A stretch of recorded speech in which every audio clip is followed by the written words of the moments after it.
안녕하세요. 저는 정유원, 현재 싱가포르에서 활동 중인 파생상품 트레이더입니다. 이 사연을 올리는 이유는 단순하지 않습니다.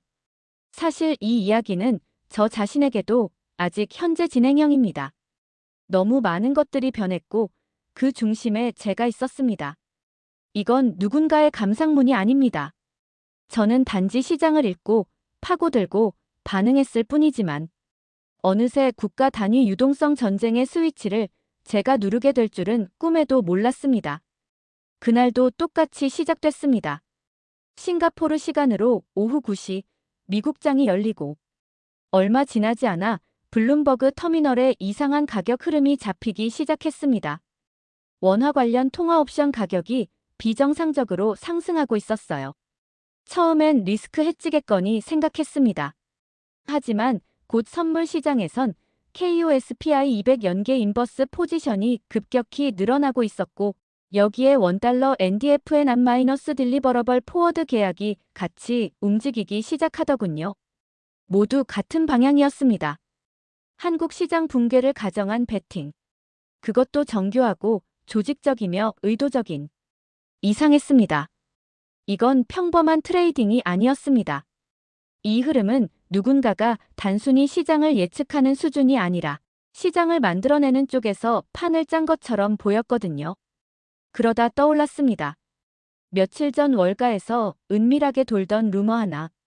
미국 무역 대표 VUSTR가 한국 반도체 기업을 상대로 25% 관세와 벌금 패키지를 요구할 수 있다. 정식 발표 전에 프라이빗 리스크 프라이스를 조정하라는 내부 시그널이 돌고 있다. 처음엔 그냥 을에 있는 소문이겠거니 했습니다. 하지만 지금 이 움직임은 단순한 루머에선 나올 수 없는 정밀함이 있었어요. 미국에서 시작된 이 흐름은 단지 주식 시장뿐만 아니라 환율, 파생, 신용 파생까지 동시에 건드리고 있었습니다. 목표는 명확했습니다. 한국의 주요 산업과 자산을 가격 붕괴로 무력화시킨 뒤 헐값에 인수하려는 시나리오. 이 시나리오가 사실이라면 우리에겐 시간이 많지 않았습니다. 그날 밤, 저는 제 커리어 중 가장 중요한 결정을 내렸습니다. 중립은 없다. 이번엔 개입해야 한다. 사실 저는 시장 중립성을 거의 신앙처럼 믿고 살아온 사람이었습니다. 감정과 정치, 이념이나 국적 같은 것들은 트레이딩의 적이라고 생각했죠. 오직 데이터, 수익률, 그리고 리스크만이 절대 진리였어요. 그런데 이번엔 달랐습니다. 이건 시장의 일이 아니라 국가의 존속이 걸린 싸움이었습니다. 그리고 한 가지 더. 이 모든 건 단순한 무역 보복이 아니었습니다. 결제 시스템과 유동성 패권을 둘러싼 충돌이라는 걸 직감적으로 알 수 있었어요. 그래서 저는 움직이기 시작했습니다. 조용히 하지만 치밀하게. 첫 번째 연락은 리아 알사이프에게 보냈습니다. 그녀는 사우디 국부 펀드의 리스크 헤드이자 제가 유일하게 신뢰할 수 있는 중동 쪽 파트너였습니다. 그녀와 나는 과거 몇 차례 에너지 마이너스 반도체 스왑 구조를 실험한 적이 있었고 그 메커니즘을 이번에 응용할 수 있을 거라 판단했죠. 다음은 안도 켄타, 일본 결제 네트워크 엔지니어. 그는 일본 정부의 공식 입장에서 벗어나 민간 레벨에서 움직일 수 있는 몇 안 되는 인물이었습니다. 제가 원화 마이너스 엔화 실시간 결제 테스트베드를 도쿄 쪽에서 돌릴 수 있었던 것도 그의 도움이 있었기에 가능했죠. 마지막은 마리안 쇼어, EU 청정에너지 집행국의 부국장. 그녀는 보조금 전쟁 한복판에서도 한국산 배터리와 그리드 규격을 유럽 표준 시스템에 몰래 끼워 넣는 방식으로 협력하고 있었습니다. 이 셋을 통해 저는 비공식적이고 암호화된 웜라인 비밀 채널을 개설했습니다. 도쿄, 리야드, 브뤼셀, 그리고 서울. 공식 외교 라인이 아니라 트레이더, 기술자, 정책 실무자들이 실시간으로 협력할 수 있는 탈달러 기반의 비상 유동성 채널. 우리는 그것을 스위치라고 불렀습니다. 누가 먼저 스위치를 당기느냐에 따라 시장의 판도는 완전히 달라지게 되어 있었거든요. 그리고 결정적 순간이 왔습니다. APEC 정상회담을 일주일 앞두고 한국 정부는 미국 측에 차라리 관세를 감수하겠다는 입장을 전달했다는 보도가 비공식적으로 흘러나왔습니다. 그와 동시에 F-35 전투기와 글로벌 데이터 센터들이 의외로 한국 부품에 심각하게 의존하고 있다는 점이 공개되며 미국 내부에서도 균열 조짐이 감지됐습니다. 그날 밤 저는 보고 말았습니다. 블룸버그에 등장한 짧은 문장 하나. 원화공매도 포지션, 단기 최대치 경신. 비상 시그널 발동 가능성. 그때 알았습니다. 이제 우리 차례라는 걸. 우리가 먼저 스위치를 눌러야 한다는 걸. 제가 처음 리야드 쪽에 오버나이트 라인을 요청했을 때 리아 알사이프는 아무 말도 하지 않았습니다. 그 침묵이 말보다 더 무겁게 다가왔어요. 며칠 전까지만 해도 우리는 육아 해지 구조나 탄소, 크레딧 관련 협상을 두고 실무적인 대화를 나누던 사이였습니다. 그런데 이제는 미국의 환율 공격을 중동 유동성으로 튕겨낼 수 있느냐는 이야기를 하게 된 겁니다. 우리가 지금 이 스왑을 연장하면 당신네 입장에선 미국 국채 비중이 흔들릴 텐데. 제가 그렇게 말했을 때 그녀는 단호하게 한마디 했습니다. 이번 게임은 유동성 싸움이 아니라 시스템 선점 싸움이야. 우리는 미국에 너무 오래 붙어 있었어. 그녀는 알고 있었습니다. 이미 사우디 내부에선 석유는 남았지만 달러는 늙었다는 얘기가 돌고 있었고 달러 외 거래 시스템에 대한 실험들이 빠르게 확산 중이었습니다. 특히 사우디가 준비 중이던 석유 마이너스 반도체 스와프 아이디어는 우리 입장에선 한국의 핵심 소재를 달러 없이 거래할 수 있는 유일한 수단이었죠. 그녀의 수락 이후 상황은 빠르게 흘러갔습니다. 서울에서는 관세 감수 카드가 전격적으로 언론을 통해 흘러나갔고 국내 언론은 이를 일제히 보도하기 시작했어요. 차라리 관세를 막겠다. 이건 단순한 외교 협상의 메시지가 아니었습니다. 미국과의 줄다리기를 시장과 금융의 언어로 끌고 가겠다는 선전포고였죠. 그리고 드디어 서울 증권시장에서도 반응이 터졌습니다. 원달러 환율이 단기 급등한 직후 KOSPI 선물에서 숏 포지션이 갑작스럽게 청산되기 시작한 겁니다. 뭔가 이상하다는 말이 나오기 무섭게 한국은행이 극비리에 중동계 오버나이트 스왑 라인을 받은 정황이 외신 기자들 사이에서 흘러나오기 시작했죠. 그 시점부터는 빠르게 전개됐습니다. 리야드가 서울을 살렸다. 한국이 미국보다 먼저 유동성 카드를 꺼냈다. 달러 말고도 시장은 돌아갈 수 있다는 증거가 생겼다. 그 무렵 제가 안도 켄타와 맺은 합의도 실현 단계에 돌입했습니다. 원엔 실시간 결제 테스트베드. 기존엔 하루 단위로 청산되던 양국 간의 통화 교환을 몇 초 단위의 직결 거래로 바꾸는 구조였어요. 쉽게 말하면 미국 달러라는 중간 단계를 생략한 직거래 시장을 만든 셈이었죠. 켄타는 일본 내에서도 외곽 인물입니다. 대놓고 미국의 동맹 구조를 부정하진 않지만 실제로는 내부에서 비공식 결제 시스템 구축을 지휘하는 괴짜 엔지니어입니다. 그와의 첫 통화는 이랬습니다. 내가 한국 쪽 결제 속도와 엔화 유동성만 확보되면 -1 스위프트 시스템에서 벗어난 작은 틈 하나는 만들 수 있어. 문제는 내 쪽이야. 한국 정부가 여기에 낄 준비가 돼 있느냐? 저는 대답 대신 이렇게 말했죠. 우린 지금 미국이 먼저 칼을 빼든 상황이야. 늦게 나서면 이미 통째로 먹힌 다음이야. 켄타는 침묵하더니 그럼 테스트베드 바로 오늘 밤 돌린다. 그리고 마지막 퍼즐. 마리안 쇼어. 그녀와의 커뮤니케이션은 더 조심스러웠습니다. 이유는 보조금 전쟁 한복판에 있었고 공식적으로는 미국과 동맹인 동시에 중국과의 무역도 놓을 수 없는 다중 딜레마 상태였거든요.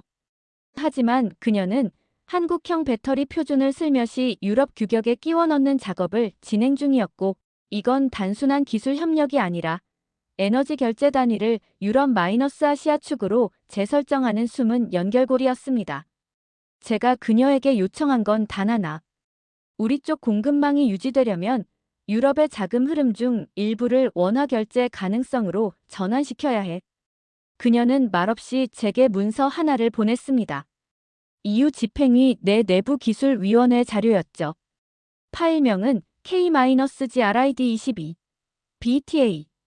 그 안엔 놀랍게도 한국형 배터리 운영 체계가 그린본드 담보 기준에 채택될 수 있는 기술적 조건이 빼곡히 정리돼 있었습니다.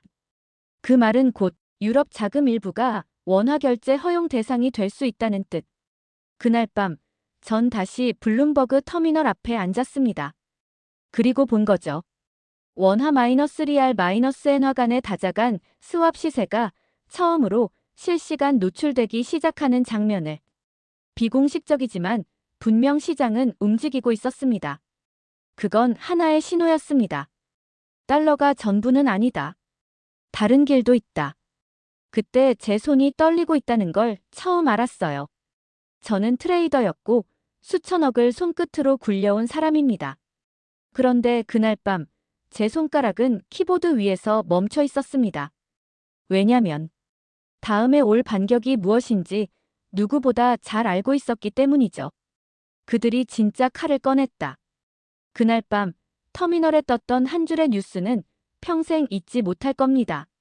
미국, 한국 신용등급 검토 착수. 골든이글 비공식 발동. 골든이글. 그것은 공식 문서에 존재하지 않는 비공식적인 금융 압박 프로토콜이었습니다. 미국이 금융 동맹국들과 함께 사전에 합의한 규칙이었죠. 표면상으로는 국가별 리스크 요인 검토라는 말로 포장되지만 실상은 국제 신용평가사들을 움직여 타깃 국가의 등급을 조정하는 구조였습니다. 한마디로 그 나라 통화의 신뢰도 자체를 박살내는 최종 병기였습니다. 이게 실제로 발동될 경우 그 나라의 자금 조달 비용은 폭등하고 외환 보유액은 증발하듯 빠져나갑니다.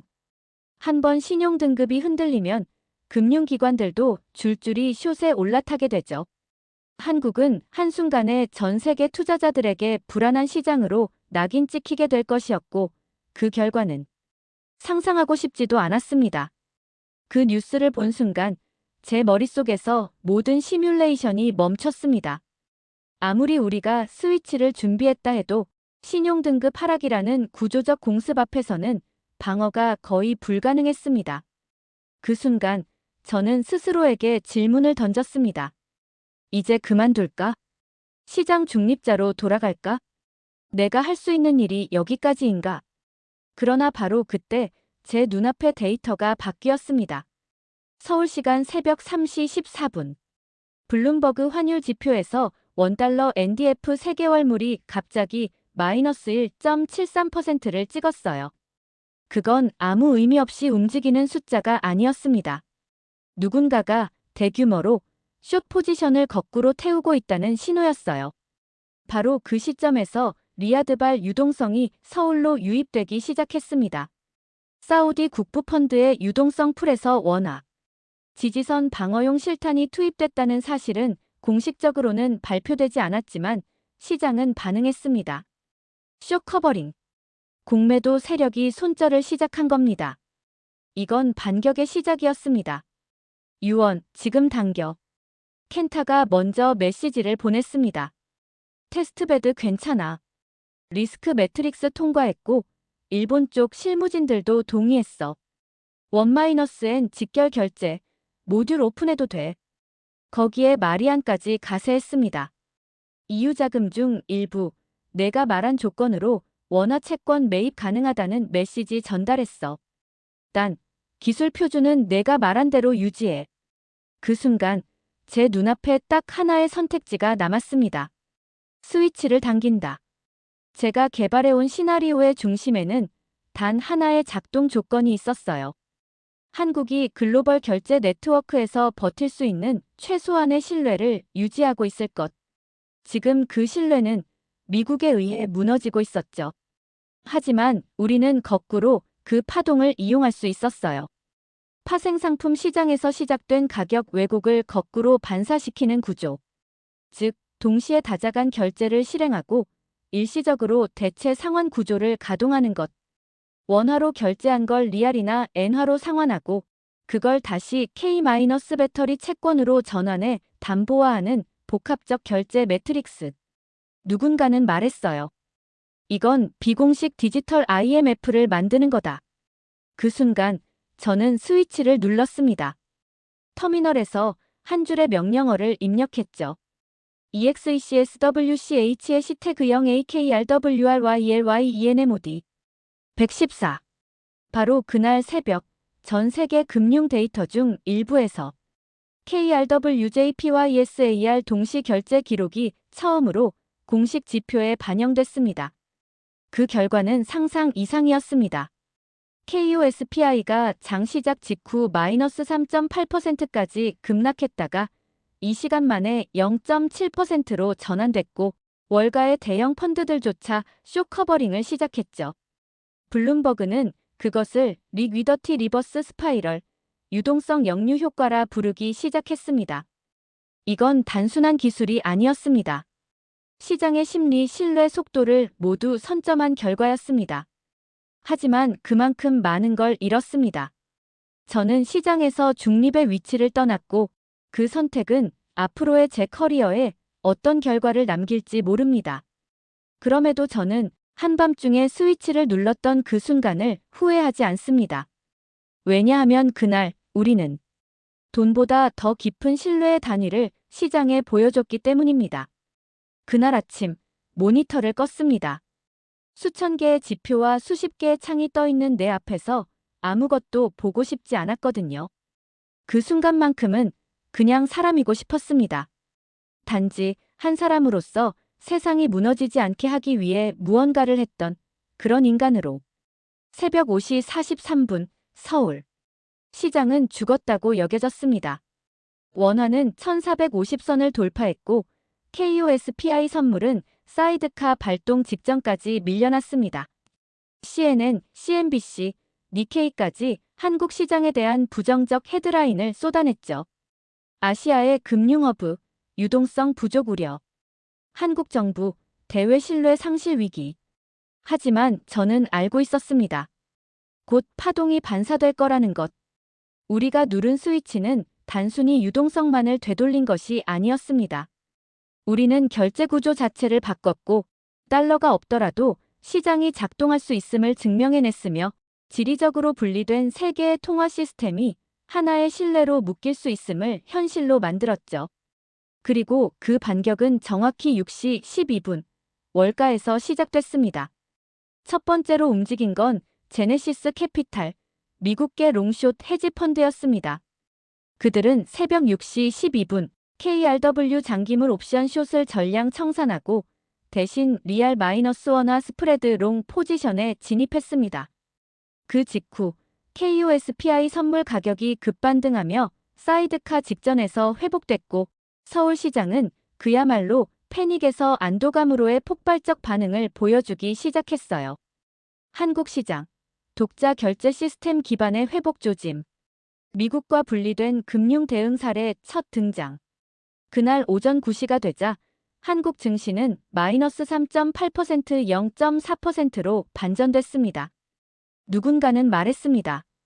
이건 기술적 반등이 아니다. 새로운 서사의 시작이다. 그리고 저는 그 순간 조용히 보고서를 작성하기 시작했습니다. 그건 제 스스로에게 보내는 마지막 보고서이자 이 시스템 속에서 저 같은 존재가 어떤 선택을 했는지 기록하기 위한 증언서였습니다. 보고서의 제목은 이렇게 시작했습니다. 스위치 이후에 세계 단일 통화 패러다임의 종말. 본문에는 이렇게 썼습니다. 우리는 단지 유동성을 바꾼 게 아니다. 시장을 움직이는 기본 단위를 다시 정의했다. 과거엔 달러가 곧 신뢰였고 신뢰는 곧 안전자산이었다. 하지만 이제 신뢰는 동맹의 넓이와 결제의 속도, 그리고 기술의 투명성으로 대체되고 있다. 이번에 패배한 건 한국도 미국도 아니다. 패배한 것은 하나의 돈이 모든 걸 지배해야 한다는 생각이다. 이 모든 걸 마치고 나니 손이 조금 떨렸습니다. 내가 무슨 짓을 한 걸까? 세상을 바꾼 건가? 아니면 그냥 시장의 반등이라는 착각 속에 빠진 걸까? 그런데 그때 제 메일함에 한 통의 메시지가 도착했습니다. 보낸 사람 리아 알사이프. 우리가 만든 구조, 지금 리야드 내각 부처로 확산 중이야. 조만간 GCC 공동 결제 실험에 들어갈 수 있을 것 같아. 우리가 스위치를 누르지 않았으면 이 대화도 없었을 거야. 잘했어, 유언. 그리고 몇 시간 뒤 켄타에게서도 메시지가 왔죠. 일본 재무성 실무팀 테스트베드 결과 요청했어. 정식 승인까지는 시간이 걸리겠지만 미국 이외의 길을 인정해야 한다는 분위기야. 마지막으로 마리안의 메시지. EU기술규정위원회에서 K-GRID 베타 모델을 검토 항목으로 승격시켰어. 아직 끝나지 않았지만 우리는 누군가에겐 이미 대안이 되었어. 지금 이 글을 쓰는 제 마음은 솔직히 아직도 복잡합니다. 중립적 트레이더에서 개입하는 존재로 스스로를 바꾼 그 선택이 영원히 돌이킬 수 없는 길이었음을 알고 있으니까요. 하지만 확실한 게 하나 있습니다. 그날 스위치를 누르기 전까지는 몰랐던 사실. 돈보다 앞선 건 신뢰를 설계하려는 의지였습니다. 결제, 규격, 데이터 그리고 사람. 우리는 그걸 먼저 선점했기에 움직일 수 있었던 겁니다. 그날 이후 저는 매일 서울 증시 마감을 확인하며 하루를 끝냅니다. 제 모니터에선 여전히 원화, 리알, 엔화의 동시 움직임이 작게 깜빡이고 있고요. 제 이름은 정유원. 싱가포르에 있지만 서울의 유동성을 지켜봤던 한 명의 트레이더였습니다. 그리고 이 이야기의 증인입니다. 감사합니다.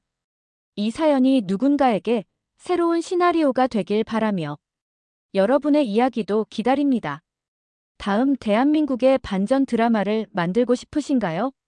좋아요, 구독, 알림 설정, 그리고 국뽕 스토리 제보 메일로 당신의 이야기를 보내주세요. 우리가 그걸 세계에 들려드릴게요.